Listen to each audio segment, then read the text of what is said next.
They say revenge is a dish best served cold. At 72, I had plenty of time to let mine chill to absolute perfection. By the time I was finished, my daughter Melissa's sophisticated wedding looked like a tragic joke compared to what I built from the ashes of her betrayal. The same society vultures who deemed me too embarrassing for her precious day ended up crawling on their hands and knees, begging for invitations to mine, and that $200,000 she expected me to quietly hand over for her fairy tale. Well, let's just say I found a far more satisfying use for every last penny, one that haunted her dreams and made her question everything she thought she knew about power, class, and worth. But I'm getting ahead of myself, and you deserve to understand how a devoted mother became the architect of her own daughter's deepest regret. Before I begin my story, let me know in the comments where you are listening from and what time it is. I just want to know I'm not alone in this, and if you feel moved by what you hear, consider subscribing. It helps give me the strength to speak my truth. Now, let's get into my story. My name is Evelyn Parker, and this is the story of how my daughter's cruelest betrayal became the foundation for my greatest triumph, and how sometimes the people who underestimate you give you the most powerful gift of all, motivation. Let me take you back to that soul-crushing September morning when I discovered my only child, the girl I'd sacrificed everything for, was getting married in 3 weeks, and I found out the same way any random stranger would, through someone else's social media photos. Picture this. I'm having my usual morning coffee with Mrs. Chen, my sweet neighbor, when she innocently pulls out her phone to show me pictures from her downtown walk. "Oh, Evelyn," she says with genuine excitement, "such a beautiful bride. Your daughter looked absolutely radiant in her dress fitting." Time stopped. My coffee cup froze halfway to my lips as my eyes focused on the screen, and what I saw there ripped through my chest like a dagger. There was Melissa, my baby girl, glowing in an exquisite white gown, laughing with a group of bridesmaids I'd never seen before in my life, standing outside Morrison Manor, the most exclusive, expensive wedding venue in our entire city. No engagement announcement had reached my ears, no save-the-date card had graced my mailbox, no excited phone call about dress shopping or venue hunting, nothing. Radio silence. This was the child I'd raised single-handedly after her father's sudden death when she was just 12 years old. This was the girl I'd worked myself to the bone for, pulling double shifts as a high school mathematics teacher, tutoring students until my eyes burned and my back ached, selling my own mother's precious jewelry to scrape together her college tuition. I'd given her every opportunity I'd never had, every advantage my sacrifices could buy. And she'd planned her entire wedding, the most important day of her life, as if I didn't exist. My hands shook as I excused myself and stumbled home, my heart pounding with a mixture of disbelief, rage, and devastating heartbreak. I had to call her. I had to hear her explain this impossibly cruel oversight. The phone rang 5 agonizing times before she answered, her voice distracted and dismissive. "Mom, I'm really busy right now." "Melissa." I fought to keep my voice steady, professional, controlled, even as my world crumbled around me. "Mrs. Chen just showed me photos of you in a wedding dress. Are you getting married?" The silence that followed was deafening, stretching so long I wondered if the call had dropped or if my daughter had simply stopped breathing. "Melissa, are you there?" Yes. Her voice was barely a whisper, heavy with guilt she couldn't hide. "Next month. And you weren't planning to tell your own mother? The woman who raised you, who sacrificed everything for you?" Another endless pause. Then, in a tone so cold and calculated, it felt like ice water in my veins. "Mom, David's family has very specific expectations for this wedding. It's going to be extremely upscale, incredibly sophisticated. The guest list has to be curated. I just don't think you'd be comfortable in that environment." Those words, "I don't think you'd be comfortable," hit me like a physical assault, but I pressed on, needing to hear her say it plainly. "What exactly are you telling me, Melissa? Look, you know how you get at formal social events. You get nervous. You say things that don't quite fit. David's colleagues will be there. Fortune 500 executives, politicians, people whose opinions matter for his career. His mother specifically told us we need to be extremely strategic about the guest list. I can't risk any complications? Complications! 4 decades of sleepless nights, worried sick about her future. Complications. Skipping meals so she could have the best clothes, the best opportunities. Complications. Attending every school play, every graduation, every achievement, bursting with pride at the remarkable woman she'd become. Complications. So you're not inviting me, your mother, to your wedding. Mom, please don't make this more difficult than it already is. Maybe we can arrange a small dinner afterward, just immediate family. I am your immediate family, Melissa. I'm your only family. You know what I mean? And in that moment, with those 4 devastating words, I knew exactly what she meant. My daughter hadn't just excluded me from her wedding day. She'd written me out of her new life entirely. She'd chosen the approval of strangers, cold, calculating social climbers, over the unconditional love of the woman who'd given her everything. She'd looked at my lifetime of sacrifice and decided it was an embarrassment. She'd calculated my worth against their wealth and found me lacking. She'd bet everything on impressing people who would discard her the moment she stopped being useful to them. But here's what my brilliant, successful, sophisticated daughter didn't realize in her desperate rush to climb the social ladder. She just made the most catastrophic mistake of her privileged life, and I, this embarrassing, unsophisticated, nervous old woman, was about to teach her a lesson about power, respect, and consequence that would echo through every corner of her carefully constructed world. The game had just begun, and she had no idea who she was really playing against. After hanging up, I sat in my kitchen for 3 hours, staring at the wall where Melissa's graduation photos hung, every achievement made possible by my sacrifices, and now I was too embarrassing to acknowledge. But as the initial shock faded, anger began to simmer, not the explosive kind, but the cold, calculating anger of a woman who'd been pushed too far. I called my sister Janet in Chicago. She said what? Janet's voice could have shattered glass. After I repeated the conversation, Janet was quiet for a moment. Then, Evelyn, honey, you are a retired mathematics department head who taught calculus to kids who went on to become engineers, doctors, and yes, investment bankers. You have 2 master's degrees and spent 42 years shaping young minds. You are not an embarrassment to anyone. Maybe she's right. Maybe I don't fit in with David's crowd. Stop that right now. This is about a young woman who's forgotten where she came from and a man who's probably poisoned her against her own mother. This isn't about you not being good enough. This is about them not being good enough to deserve you. After we hung up, I walked to my home office and pulled out a file I'd been avoiding for months. Inside were letters from former students, newspaper clippings about my teaching awards, and documentation of something I'd been considering but hadn't had the courage to pursue.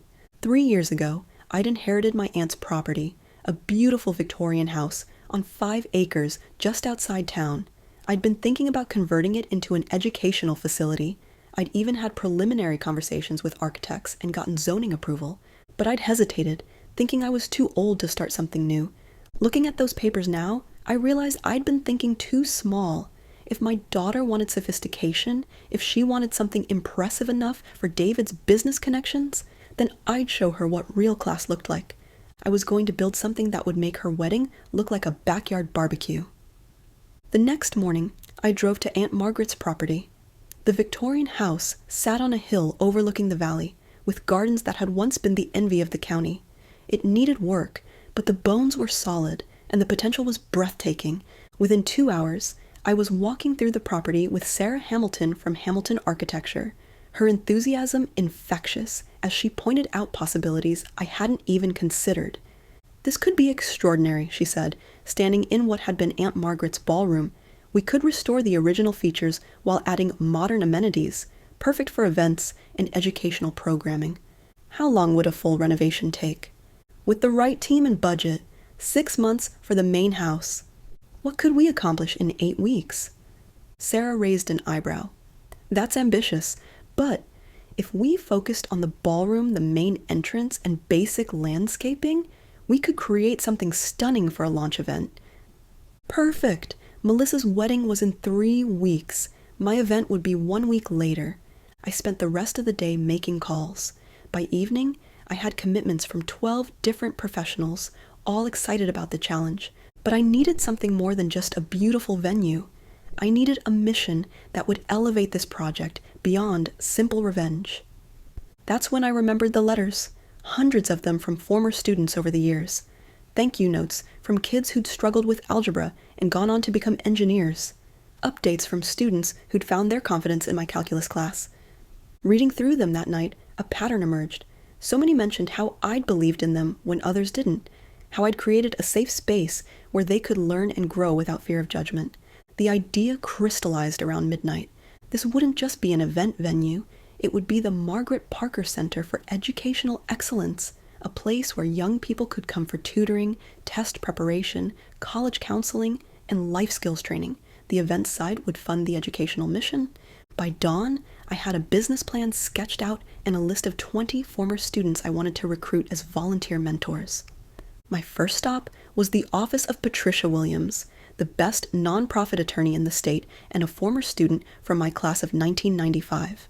Mrs. Parker! Patricia stood up from behind her desk, genuine pleasure lighting her face. What brings you here? I need to establish a nonprofit organization, and I need it done quickly. How quickly? I want to host a launch event in 8 weeks.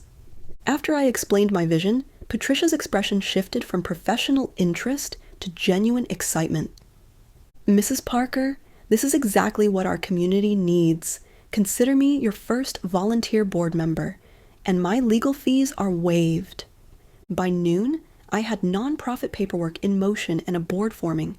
Patricia had reached out to 3 other former students: Marcus Chen, now a successful architect, Dr. Angela Rodriguez, a child psychologist, and James Thompson, a marketing director. Word traveled fast. By the end of the week, I was fielding calls from people I hadn't heard from in years. Mrs. Parker, this is Tom Bradley from your 1987 calculus class. I heard about your project. I'm a general contractor now, and I'd like to donate materials and labor. Tom, that's incredibly generous, but I can pay. Mrs. Parker, you stayed after school with me every day for 2 months when I was failing. This is my chance to give back. And the same conversation repeated itself dozens of times. Former students offering services, materials, volunteer hours, community members who'd heard about the project and believed in the mission. Maria Santos, who'd graduated in 2010 and now owned a catering company, offered to handle the launch event at cost. David Kim, class of 2003, arrived one morning with a landscape crew and started transforming the grounds without being asked. The local newspaper heard about the project and ran a front-page article titled, "Beloved Teacher Creates Center for Educational Excellence." 3 days later, I received a call from the state superintendent of schools wanting to discuss potential partnerships. But the most satisfying moment came in a text from Jennifer Walsh, class of 2005. Mrs. Parker, I'm the social media manager for Morrison Events. I'd love to help promote your launch event. Some of these society types need to see what real class looks like. Morrison Events, the same company handling Melissa's wedding. 3 weeks into renovation, the center was transformed. The ballroom gleamed with restored hardwood floors and crystal chandeliers. Fresh paint in warm colors made every room feel alive with possibility. But more than the physical transformation, it was the energy that amazed me. Every day brought new volunteers, new offers of help, new expressions of support. Dr. Angela Rodriguez had developed a comprehensive tutoring program with 30 volunteer mentors ready to begin working with students. The launch event was generating buzz throughout the region. Then, Caroline Morrison from Morrison Events called. "Mrs. Parker, I've been following coverage of your center, and I'm incredibly impressed. I'd like to offer my services for your launch event." "That's very kind, but I'm already working with Maria Santos Catering." "I'm talking about partnering, what you're building, the way you're bringing the community together. That's the kind of event I want my name associated with." "And your current clients? Won't they mind you working with someone like me?" A pause. "Mrs. Parker, my current clients would be lucky to have half your grace and dignity." Caroline's involvement changed everything. Within days, RSVPs began pouring in from the mayor, chamber of commerce president, and executives from the largest companies in the region. But Caroline brought more than connections. She brought insight. "Evelyn," she said over coffee, "I need to tell you something about the Whitman family. They're clients of mine, and while I maintain confidentiality, I can tell you this. Their idea of sophistication is purely superficial. They judge people by bank accounts and zip codes. They wouldn't recognize genuine accomplishment if it introduced itself." That evening, Melissa called. "Mom, I heard about your project. David's mother thinks you're trying to upstage us. She says the timing is deliberately planned to steal attention from our wedding." "Melissa, are you calling to ask me to postpone the launch of an educational center because it might upstage your wedding?" "I'm calling to ask if we can find a way for both events to happen without this tension." "There's no tension from my end. I'm building something meaningful with my life. You're getting married. Both are worth celebrating." "But the guest list, Mom. People are going to compare." "Let them compare. I'm proud of what I'm building here." A long pause. "Mom, I want you to know that I miss you." My heart clenched, but I kept my voice steady. "I miss you too, sweetheart. Maybe after the wedding, we could have lunch. You could show me the center. I'd like that." Saturday morning dawned crisp and clear. I woke at 5 a.m. from excitement, not anxiety. Today wasn't about proving anything to anyone. It was about celebrating something beautiful. By 6 a.m., volunteers were arriving. Maria Santos and her team were setting up in the kitchen. Caroline Morrison was coordinating with vendors. Jennifer Walsh was documenting everything. At 7 a.m., Patricia Williams arrived with a surprise. The State Education Department wants to partner with us. They're prepared to provide a matching grant of $200,000. As I was getting dressed, I received a text from Melissa. "Mom, I wanted you to know that David and I are thinking of you today. I hope your event is everything you dreamed it would be." I texted back, "Thank you, sweetheart. I love you." At 9 a.m., I arrived to find the parking area filling up. The transformed Victorian house stood proudly on its hill, ready to serve its new purpose. Caroline met me at the entrance. "Evelyn, you need to see something." In the ballroom, dozens of my former students, spanning 4 decades, were making final preparations. Some had driven hours to be here. Others had flown in from out of state. "Surprise!" said Dr. Angela Rodriguez. Standing with her were Marcus Chen, James Thompson, Patricia Williams, and at least 20 other former students I hadn't seen in years. Tom Bradley stepped forward with a beautifully crafted wooden plaque, the Margaret Parker Center for Educational Excellence, founded by Evelyn Parker. A woman who taught us that excellence isn't about being perfect. It's about never giving up on yourself or others. Dedicated by her grateful students, 2024. Below the inscription were hundreds of signatures, every student I'd ever taught who could be reached. I couldn't speak through my tears. By noon, guests were arriving for the official launch. Unlike typical society events where people clustered in exclusive groups, this gathering was inclusive and warm. Former students were introducing themselves to community leaders. Parents were sharing stories with teachers. Business executives were asking genuine questions about the center's mission.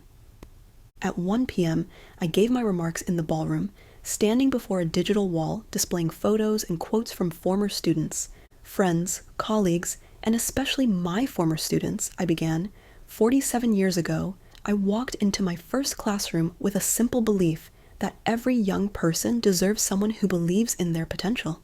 Today, we're launching the Margaret Parker Center not just as a beautiful venue, but as a commitment to that belief. This center will provide tutoring, mentoring, test preparation, and college counseling to students who might otherwise slip through the cracks.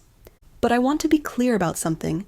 This center exists because of community, because of former students who remembered a teacher who believed in them and wanted to pay it forward. What we're celebrating today isn't my accomplishment, it's ours. The applause was thunderous. After my remarks, Patricia announced the state partnership. James Thompson revealed that 3 other communities had already committed to replicating the model.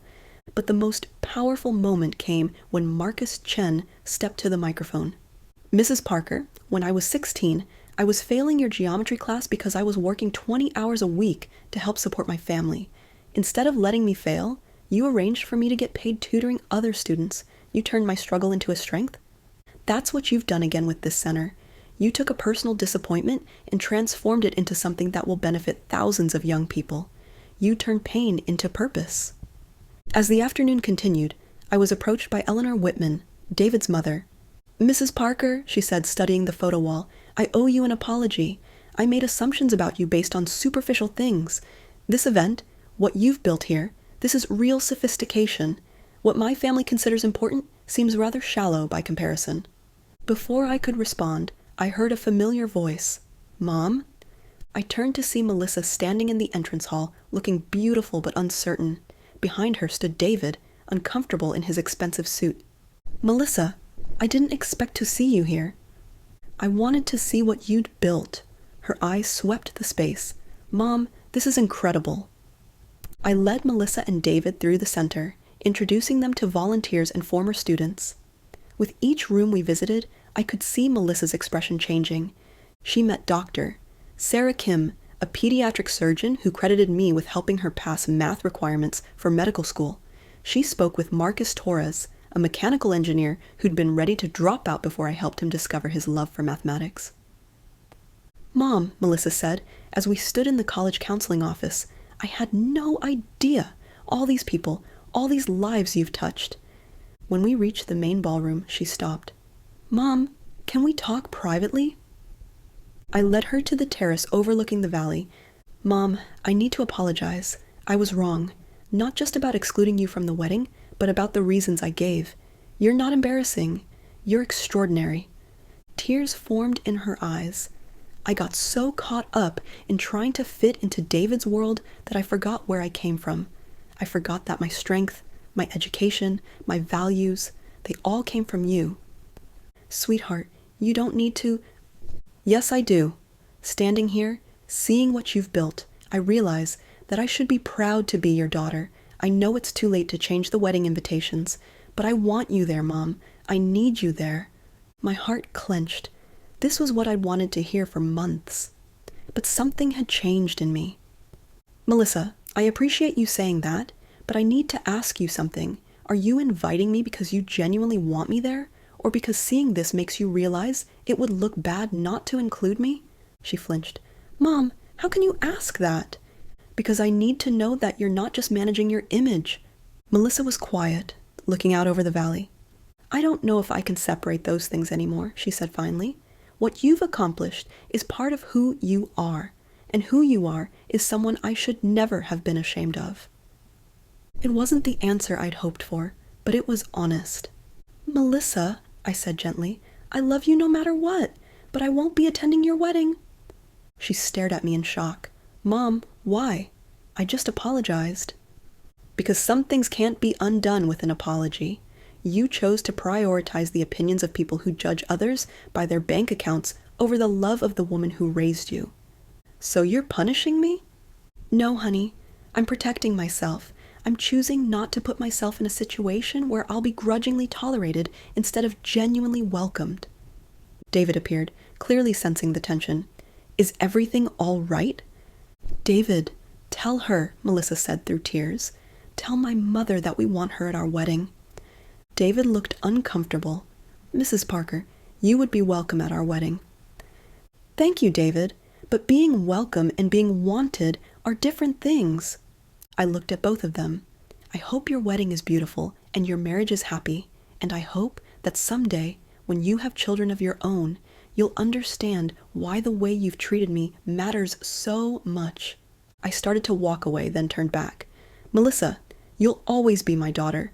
When you're ready to have a relationship based on love and respect rather than social climbing, call me. I'll be here." The launch event continued until well after sunset. By the time the last guest left, we had raised over $75,000 in additional funding and had a waiting list of people wanting to volunteer. Caroline Morrison found me as the cleaning crew finished. "Evelyn, I've planned hundreds of events, but I've never seen anything like this. The energy, the the genuine enthusiasm. It was extraordinary. It was, wasn't it? When you talked about turning pain into purpose, that was powerful. I looked around the beautiful space. Caroline, when this started, it was about proving I wasn't the embarrassment my daughter thought I was. Now, it's about something much bigger. It's about creating opportunities for young people who need someone to believe in them. Monday brought a flood of calls and emails, reporters, potential donors, educators interested in our model. But the call that mattered most came from Jennifer Walsh. Mrs. Parker, I need to tell you something. What happened at your launch event made me realize I want to work for organizations that create real value, not just pretty pictures. Would you consider hiring me as the center's communications director? Jennifer, that's wonderful, but I'm not sure we can match what Morrison Events pays you. Mrs. Parker, I don't want to work for people who think your daughter's wedding is more important than what you're building. I want to work for someone who builds things that matter. By December, the Margaret Parker Center was operating at full capacity. Our tutoring program had a waiting list. Our college prep workshops were filled months in advance. 3 students had already raised their SAT scores by over 200 points. The state education department featured us in their annual report. 5 other communities had successfully launched their own centers. I was working late one evening when the front door chimed. Looking up, I saw Melissa silhouetted against the winter darkness. Hi, Mom. Hello, sweetheart. What brings you here? I've been driving by for weeks, watching the kids come and go. I finally got the courage to come in. She looked around the tutoring room. Mom, I need to tell you something. The wedding. It wasn't what I thought it would be. It was beautiful, expensive, impressive. But sitting there during the ceremony, looking out at all those people who barely knew us, I kept thinking about your event, about the way people looked at you with genuine respect. She sat down in one of the student chairs. I realized that what you built here, this community, these relationships, this purpose, this is what sophistication actually looks like. Melissa, what do you need from me? I need to understand how to find my way back to being the person you raised me to be. You can start by volunteering. We need people with business backgrounds to help our students understand career paths. You'd let me volunteer here? After everything? This center serves anyone who wants to learn and grow. That includes my daughter. Melissa started volunteering the following week, working with high school students on college applications and interview skills. At first, she was tentative, unsure of herself in this environment where accomplishment was measured differently than in David's social circle. But gradually, I watched her rediscover the confidence and values that had made me proud of her. Mom, she said one evening, as we were closing up, I forgot how good it feels to do work that actually matters. Her marriage to David was struggling. The differences in values that had led to my exclusion were creating ongoing tension. He doesn't understand why I spend so much time here, she told me. He thinks I should be focused on networking events that could advance his career. What do you think? I think I married someone who values the wrong things, and I think I became someone who valued the wrong things too. Over the following months, I watched Melissa transform. She started taking evening classes in nonprofit management. She developed new programs for the center that addressed gaps we hadn't recognized. Her marriage to David ended quietly in the fall. They'd simply grown in different directions. I'm sad about the divorce, she told me, but I'm not sad about discovering who I really want to be. 2 years after the launch, we held our second annual fundraising gala. The event had grown to become one of the most anticipated community gatherings of the year. But this time, I wasn't planning it alone. Melissa had become our official program director, bringing fresh ideas and boundless energy to everything we did. Standing in the same ballroom where I'd launched this journey, now addressing a crowd twice as large, I felt the satisfaction of a life's work well done. Friends, I began.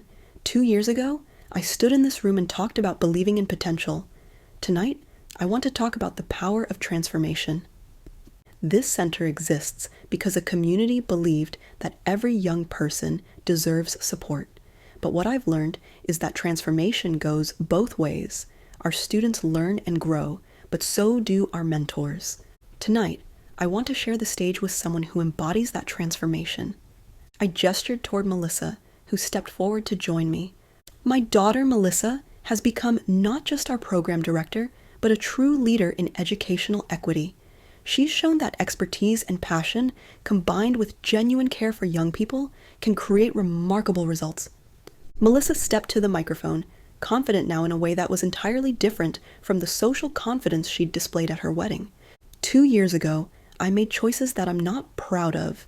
I prioritized the wrong things and hurt the person who'd given me everything. But this center gave me a chance to remember who I really wanted to be. Every day, I work with young people who are discovering their potential, and every day, they remind me that transformation is possible, that growth never stops, and that the most important question isn't where you've been, but where you're going. By the 3rd year, our impact had grown beyond anything I'd originally envisioned. The Margaret Parker Center wasn't just changing individual lives, it was changing communities. The model had attracted national attention. Education researchers were studying our approach. 5 other communities had successfully launched centers, with 3 more in development. But the moment that meant the most came on a Tuesday afternoon when Dr. Sarah Kim, one of my first students from 1983, stopped by unannounced. "Mrs. Parker, I couldn't leave town without seeing what you've built, and I brought something for you." She handed me an envelope with my name in careful script. "This is from my daughter Emma. She's a senior in high school now." I opened the letter with trembling hands. "Dear Mrs. Parker, you don't know me, but you changed my life before I was even born. My mother tells me that you're the reason she became a doctor. You helped her pass the math requirements when she was ready to give up. Because you believed in my mother, she was able to save my life when I was born with a serious heart defect. Because you believed in her, she's gone on to save hundreds of other children's lives. Now, seeing what you're building with the center, I'm inspired to follow in both your footsteps and my mother's. I want to become a teacher and a doctor, to help kids learn and to help heal them too. Thank you for showing us that believing in people creates ripple effects that last for generations." With gratitude, Emma Kim. Looking up at Sarah through tears, I was unable to speak. "Mrs. Parker, do you understand what you've done? You didn't just teach me math. You created a legacy that's still growing, still changing lives." The success of our model led to an opportunity I hadn't expected, developing a comprehensive training program for communities wanting to start their own centers. The National Education Foundation invited me to work with education leaders across the country. "Mom," Melissa said, when I told her about the opportunity, "this is incredible. You'll be able to help create dozens of these centers." "It would mean being away from here quite a bit. Are you comfortable managing things while I travel?" She smiled, the confident, purposeful smile of someone who'd found her calling. "I've been learning from the best for 3 years now. I think I'm ready." Over the next year, I traveled to 17 cities, training community leaders in the Margaret Parker Center model. By year's end, 23 communities had active centers. Thousands of students were receiving support. Hundreds of adults had rediscovered the joy of making a difference. Melissa had completed her master's degree in nonprofit management and been invited to speak at education conferences. She'd developed innovations that were being adopted by centers across the network. "You know what I realized?" she told me one evening. "I spent so much time trying to impress people who didn't matter that I almost missed the chance to do work that does matter." "You were always worth respecting, sweetheart. You just forgot it for a while." "How did you know that building this center would lead to all of this?" "I didn't know, Melissa. When I started this, I was angry and hurt, but the work itself taught me what really mattered. The young people taught me. The community taught me. You taught me." "What did I teach you?" "You taught me that people can change, that it's never too late to choose growth over comfort, and that sometimes the most painful experiences become the foundation for our greatest contributions." 5 years after its founding, the Margaret Parker Center received the National Community Impact Award, recognizing our model as one of the most effective community-based education programs in the country. The ceremony was in Washington, D.C., with representatives from all 31 centers now operating across the country. As I accepted the award, I looked out at an audience that included Melissa, now the executive director, and dozens of my former students who'd traveled to celebrate. When I accepted my first teaching position 48 years ago, I began, I thought I understood what education could accomplish. What I didn't understand then, but have learned through decades of working with remarkable young people, is that education is never just about the subject matter. It's about believing in potential.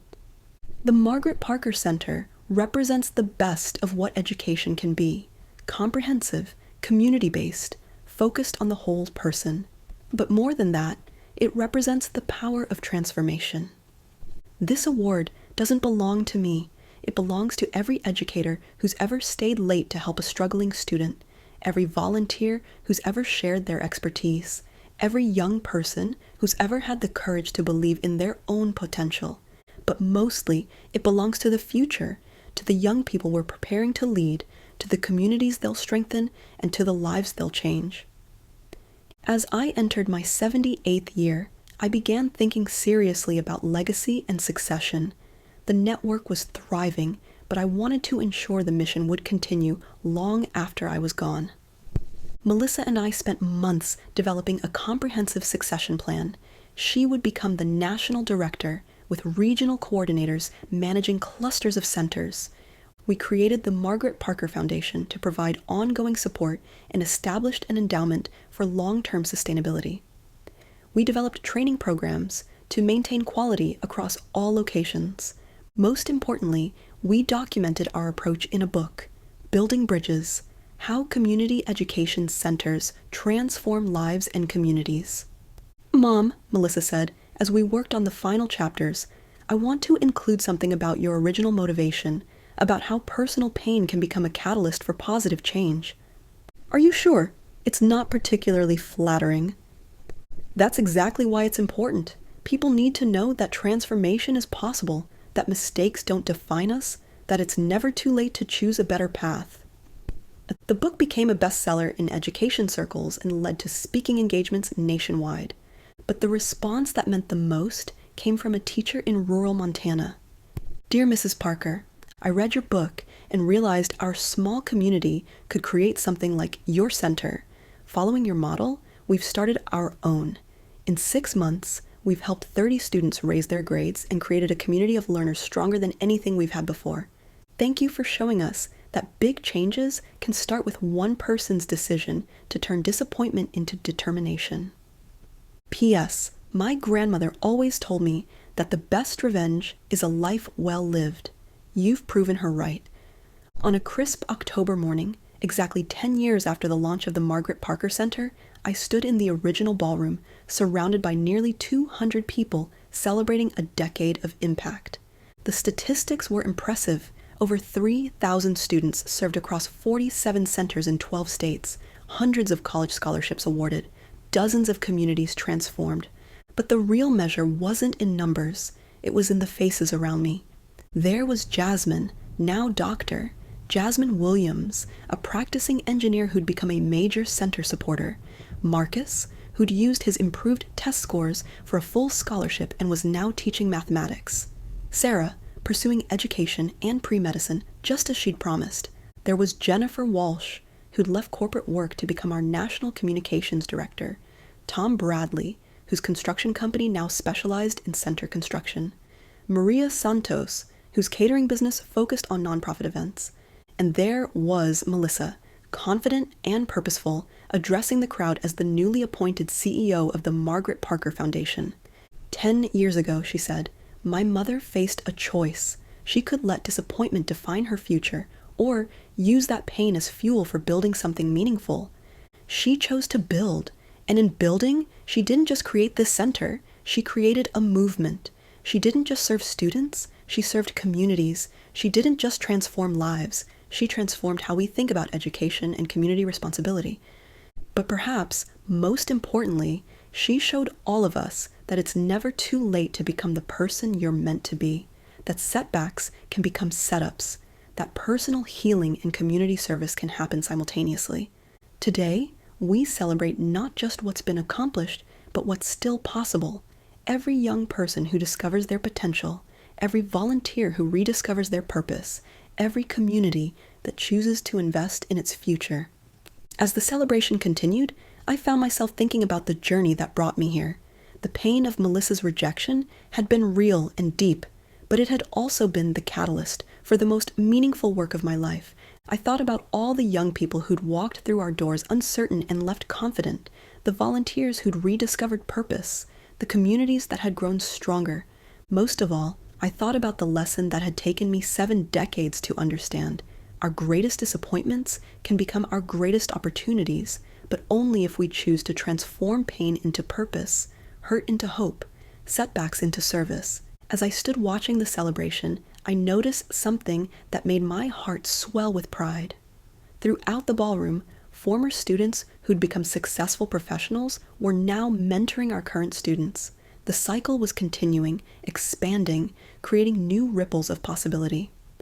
Dr. Angela Rodriguez approached me with a young woman I didn't recognize. "Mrs. Parker, I'd like you to meet someone special. This is Maria Gonzalez. She was one of our first students 5 years ago." Maria stepped forward confidently, nothing like the shy teenager I remembered from our early days.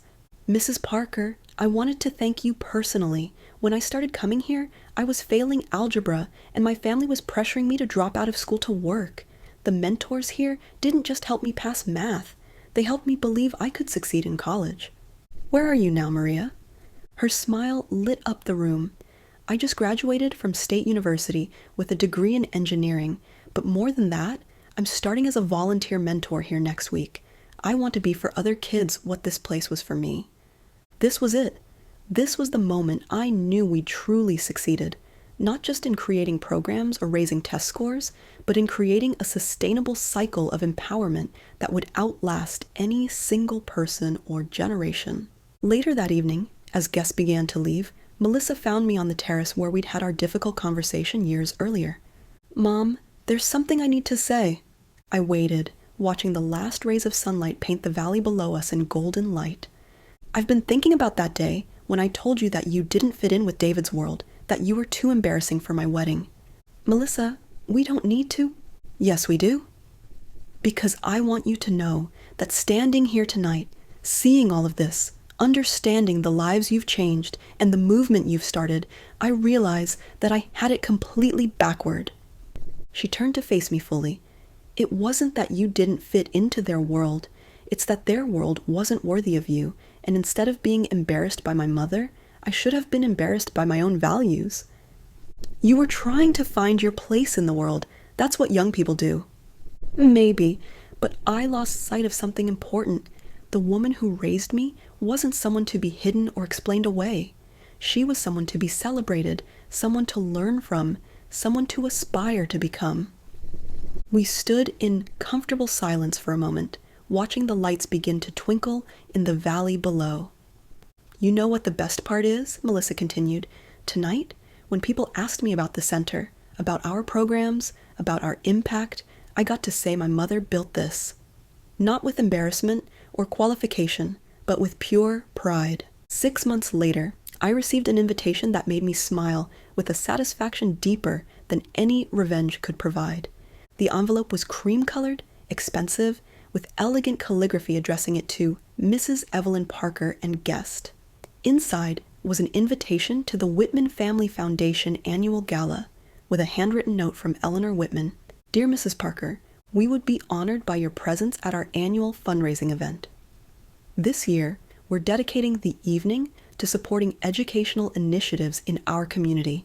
We hope you'll consider being our keynote speaker, sharing your expertise on community-based education programs. Your work has inspired us to reconsider our philanthropic priorities and focus on initiatives that create lasting change. With sincere respect, Eleanor Whitman." I called Caroline Morrison to ask her opinion. "Evelyn, this is extraordinary. The Whitmans have never focused on education before. Their foundation typically supports arts organizations and social clubs. This represents a complete shift in their priorities." "What do you think prompted it?" "You did. Your success, your impact, your model of what meaningful philanthropy looks like. They're trying to align themselves with work that actually matters." I thought about it for several days.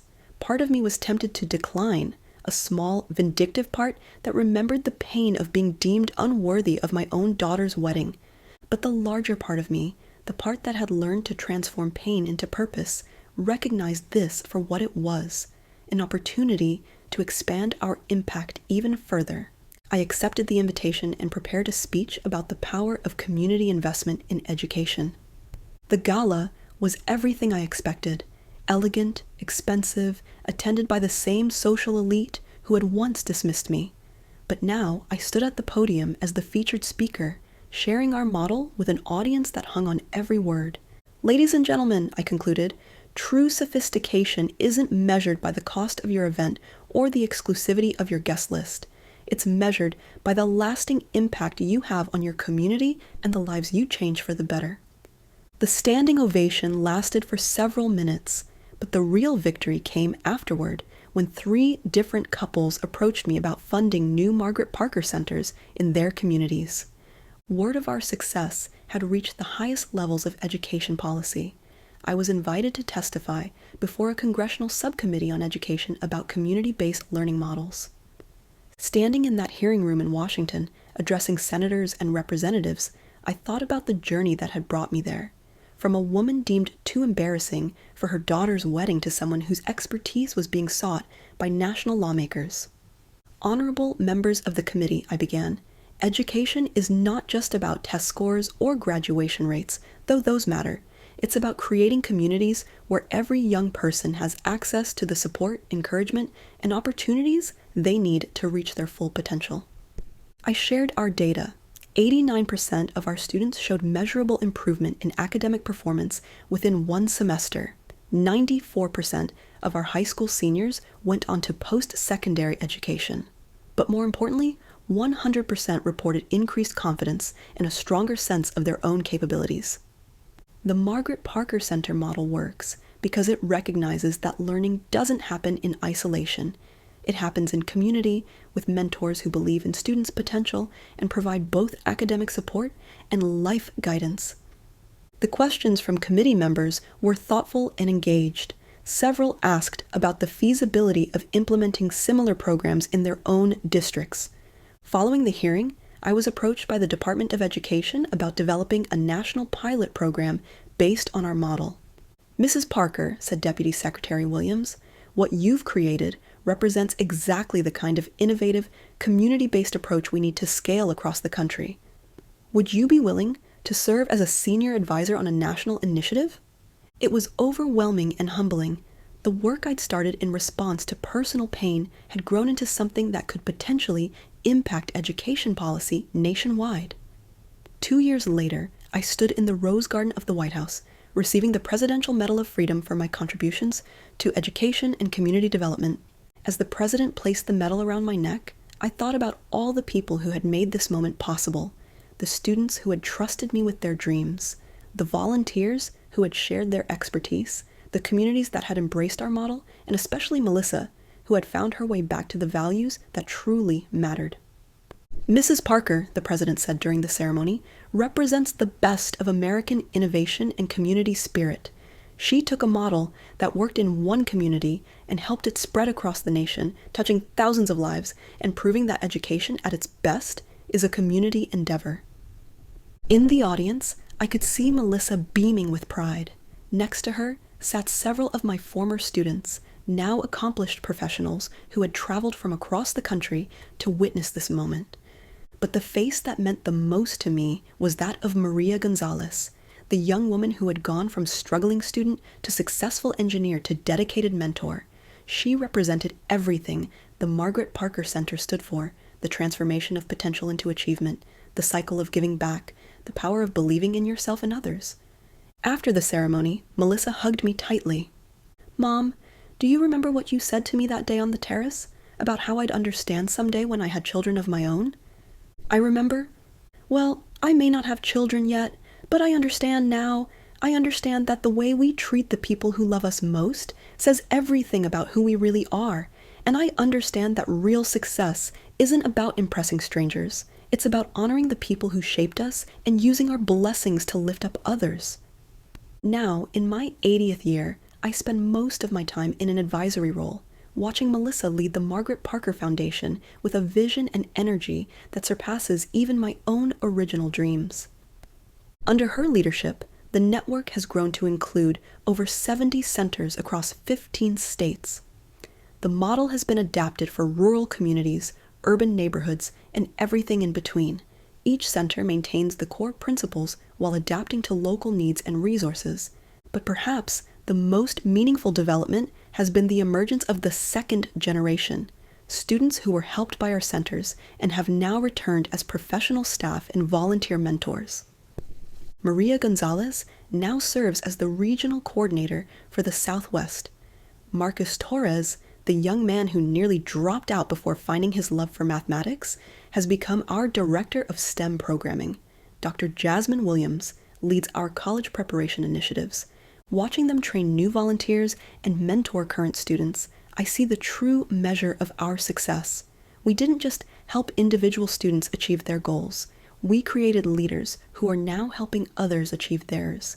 Last month, I received a letter that brought tears to my eyes. Dear Mrs. Parker, you probably don't remember me, but I was one of the students in your very first tutoring group 10 years ago. I was failing everything and convinced I was too stupid for school. Today, I graduated from medical school. I start my residency in pediatrics next month, and my goal is to work in underserved communities, helping kids who feel the way I once felt. I wanted you to know that the confidence you helped me find didn't just change my life, it's going to help me change other lives too. Thank you for seeing potential where others saw problems. Dr. James Washington.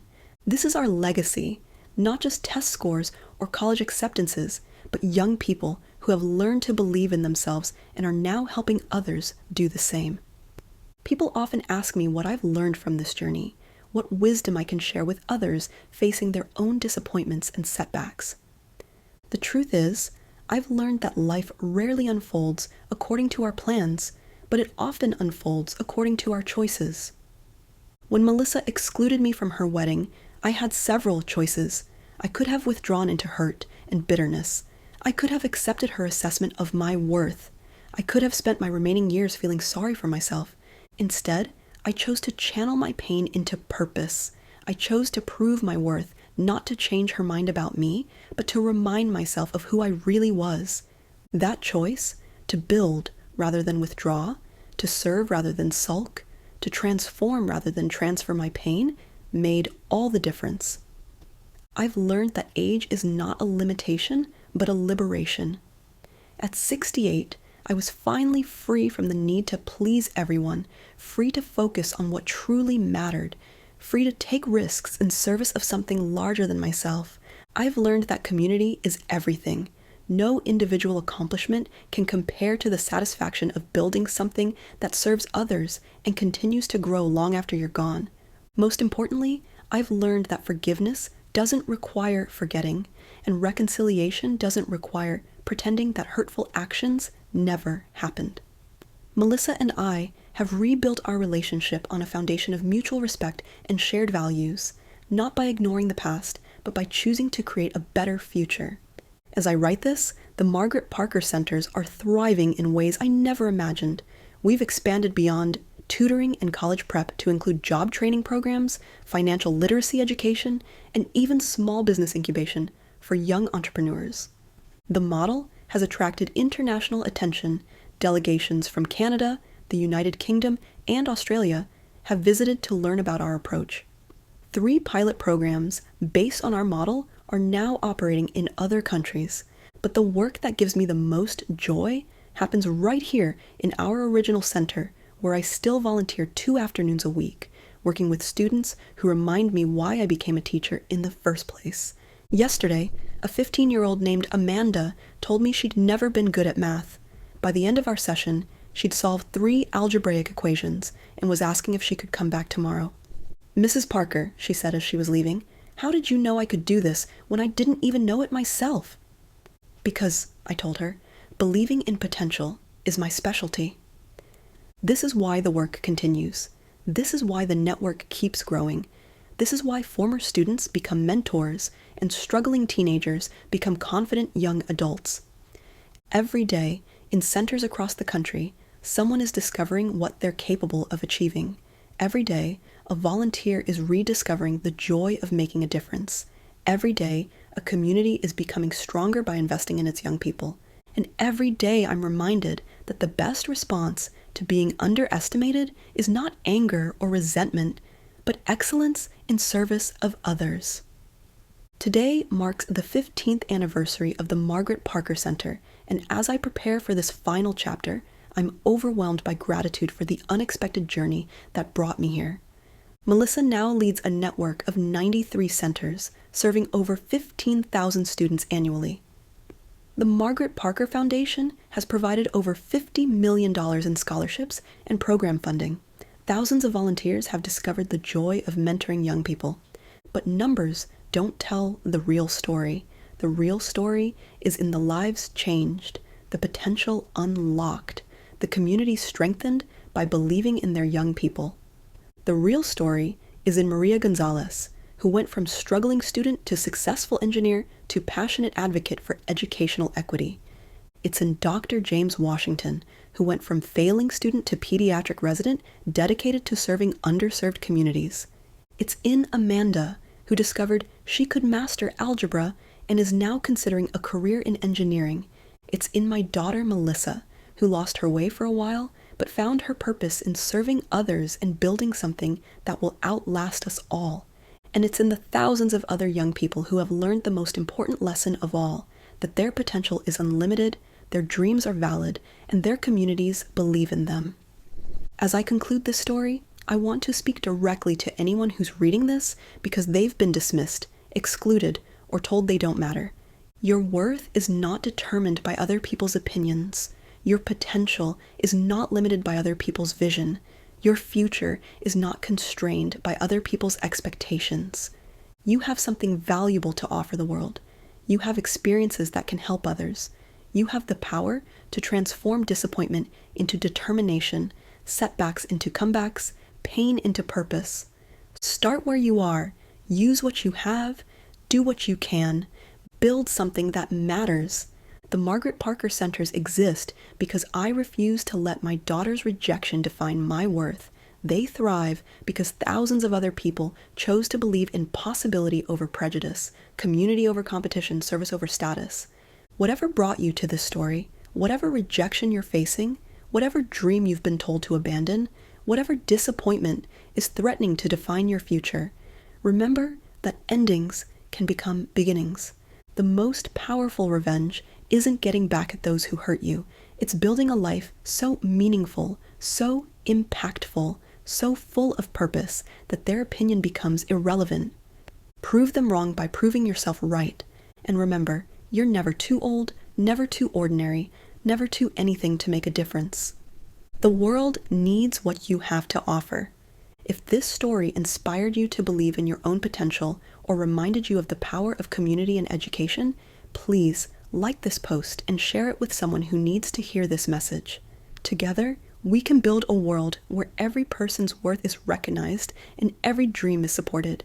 Subscribe for more stories about transformation, resilience, and the power of never giving up on yourself.